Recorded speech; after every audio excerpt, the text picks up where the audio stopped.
Hey there. So today we're going to talk about the messiness and mistakes of parenthood. So we've been talking about whining, tantrums, and tears and different ways to interact with our children that will hopefully help transition them out of those states of whininess or aggression or emotional manipulation and bring them to rest so that they can feel better, function better, and continue to grow most easily into their full potential. So the ways that I've been laying this out so far have been kind of the ideals, what we can aim towards as parents and try to really help our kids intentionally. So I talked a lot about looking deeper than their behavior, trying to find out what their needs are behind the behavior and meeting that need and bringing them to rest. That's the most important principle. And then there's various ways to dance with them relationally to try to get them what they need. Sometimes the relational nourishment that we offer is more on the inside. It's a lot of unconditional love and just support and kindness. Sometimes it's space for them to figure out how to make it better for themselves or to upshift and take care of things in a constructive way without our interference.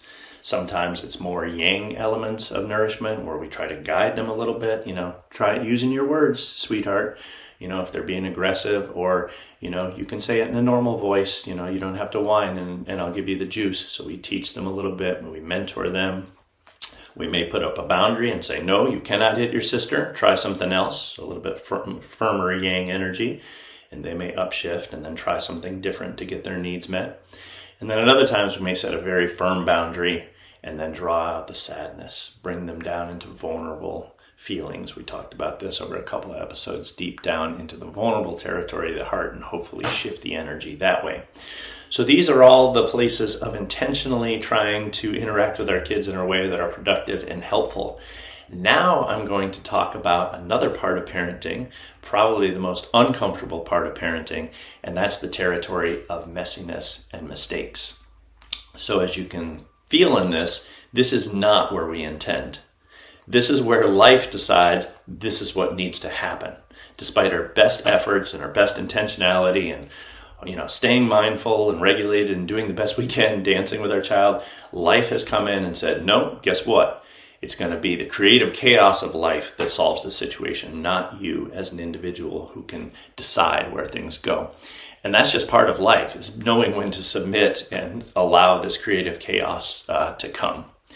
So I think that messiness and mistakes are actually its own category of relational nourishment. Just like unconditional love, space, mentorship, and boundaries are, messiness and mistakes actually grow our children up. And I'll give you 4 reasons why. But first, let me give you a quote from part of a poem by William Stafford. And he says, "Your exact errors make a music that nobody hears." Your exact errors make a music that nobody hears. So keep that in mind as we're going through this.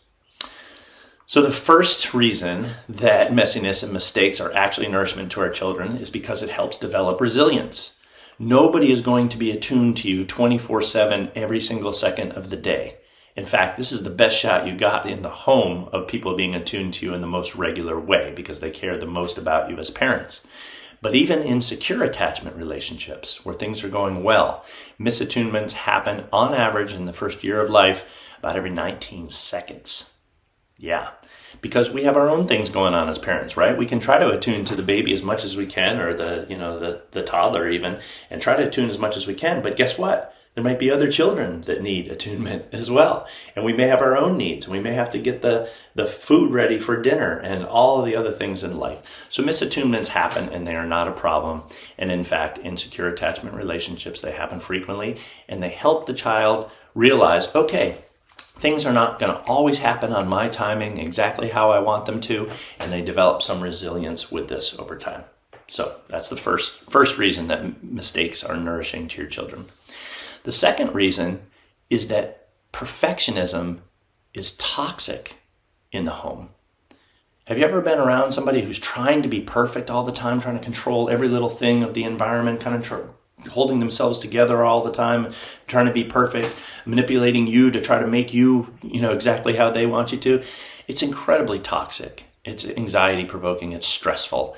It's just not allowing for some of the more playfulness and wildness of life to come through. So that's a directly toxic way to be.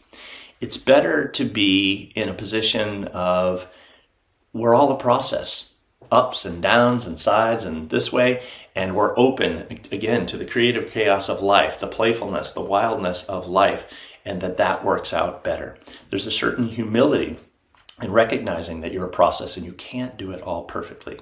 Whatever that means anyways, who knows what perfect would even be.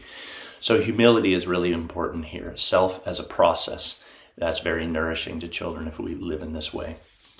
The third reason that it's messiness and mistakes are nourishing to our children is that it allows for emotional range. So what the physiologists and psychologists have realized over time is that leaving the emotional system open and fluid is actually the driver of maturation. It's when we start bottling ourselves up and controlling ourselves up, and the inner critic and the superego start tightening us up and locking up the emotion within us, that we start to dry up that energy that would otherwise continue to mature us over time. So you want the emotional system to be open. And this is the insight of the Parenting 2.0 situation, is like, let kids express themselves, let them feel what they feel and express themselves. And that's them pivoting away from Parenting 1.0, where things are much more tighter and controlling, into allowing for emotion. Now, as I've been saying, you need to help kids channel that emotion in constructive ways. Think about when we talked about the red, the emotion is really important. The fire of life is really, really important. But we also need to channel it in constructive ways. So you don't just let kids act out however willy-nilly. And that's Parenting 3.0. How do we channel this in constructive ways? So one of the ways that I realized how important emotional range is, particularly in developing resilience as kids, is I grew up in Massachusetts.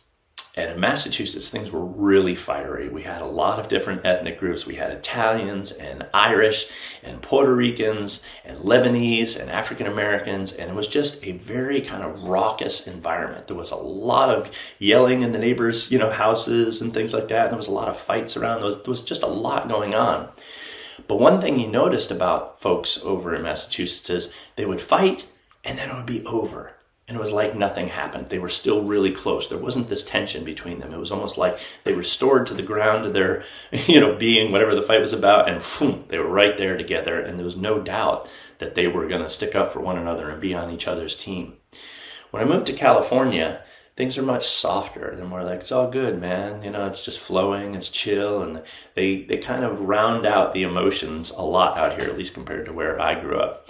And in some ways that's good, right? You don't want to be, angry and aggressive all the time. And, there's definitely some things in Massachusetts that were way over the top. So, there's a healthy part of this too. But also I noticed that people out here, when you get a little upset or there's, some emotional intensity, there's a feeling of like, whoa, can't handle this. This is not good. And then all of a sudden you have distance. People kind of move away, like they want the situation to be controlled in a particular way. And so I'm seeing a lot of children out here in California don't know how to handle things like red fire.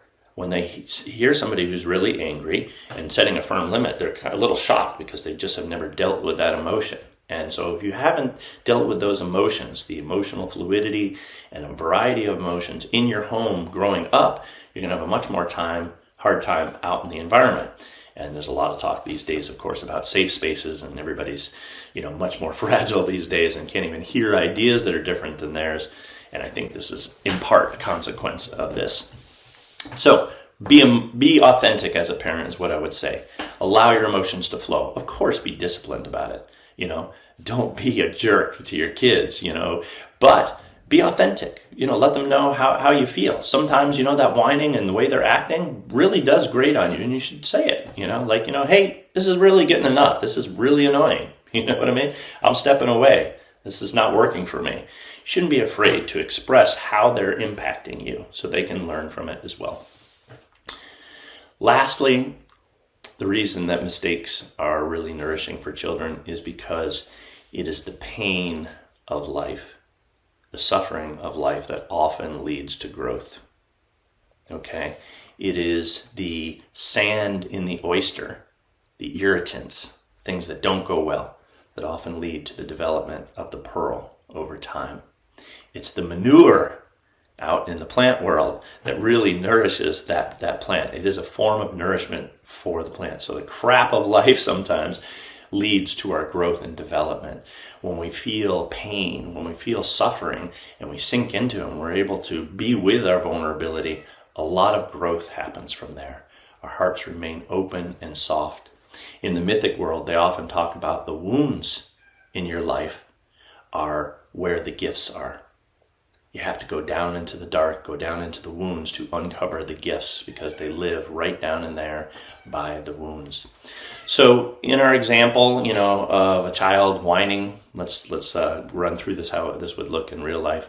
In real life, if a child's whining and you've tried everything else, you've been dancing with them, trying to find the need that's behind their whininess, trying to connect with them, be loving to them. You're doing everything you can, and then finally you just lose it. You're like, oh, that's it. I'm done. I'm so tired of this. That's it. Go to your room. You're driving me nuts. Get in there. Shut the door and you throw a little fit. Again, not something to intend towards, but sometimes it happens. Okay. So you lose your cool. You make a mistake. Not a mistake, because in the big picture, this is all perfect, but a mistake. You missed the mark in some way. What do you do in that situation? Well, first thing you do is bring some compassion to yourself. Sit down in a quiet place, if you can.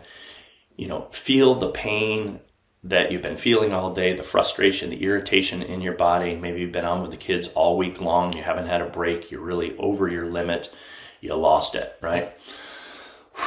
Some compassion, some kindness, from your own heart to yourself. Like, this is hard. This has been really, really hard. I get it. You're suffering. You're in a difficult spot.